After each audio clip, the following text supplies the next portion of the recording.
హే నీకు తెలుసా డోరేమాన్ ని బై మిస్టేకెన్లీ క్రియేట్ చేశారని? బై మిస్టేక్ అంటే 1969 లో ఫుజికో అనే ఒక అతను మాంగా సిరీస్ కోసం కొత్త ఐడియాస్ కోసం స్ట్రగుల్ అవుతున్నప్పుడు అతనికి ఒక ఐడియా వచ్చింది. నాకు ఐడియాస్ ఇచ్చే ఒక రోబోట్ ఉంటే బాగుండు కదా అనేసి ఒక థాట్ వచ్చింది. అలా అనుకున్నప్పుడే బయట క్యాట్స్ గొడవ పడ్డం కూడా చూసాడంట. అలా చూసి లోపలికి వస్తుండగా వాళ్ళ డాటర్ రోలీ పోలీ టాయ్ ని కూడా చూసి సో హీ డిసైడెడ్ దట్ తన స్టోరీలో క్యారెక్టర్ అటు రోబోట్ లాగా, క్యాట్ లాగా ప్లస్ రోలీ పోలీ టాయ్ లాగా ఉండాలనేసి ఫిక్స్ అయ్యాడంట. దానికి డోరేమాన్ అని పేరు పెట్టాడు. ఓ వెరీ ఇంట్రెస్టింగ్. అండ్ ఈ స్టోరీని మెయిన్ గా 4th to 6th class kids ని టార్గెట్ చేయడం కోసం డిజైన్ చేద్దాం అనుకున్నారు. అండ్ ఆ టైంలో జపాన్ లో 4th క్లాస్ కిడ్ హైట్ వచ్చి 129.3 సెంటీమీటర్స్ ఉంటుండే.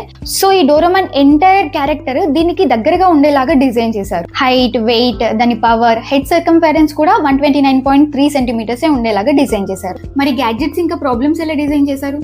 దానికోసం అయితే కామన్ పీపుల్ తో కమ్యూనికేట్ అయ్యి వాళ్ళ డైలీ ప్రాబ్లమ్స్ ని తీసి దానికి తగ్గట్టుగా గ్యాడ్జెట్స్ ని కూడా డిజైన్ చేశారు. Follow for more informative videos and subscribe to my channel. Thank you.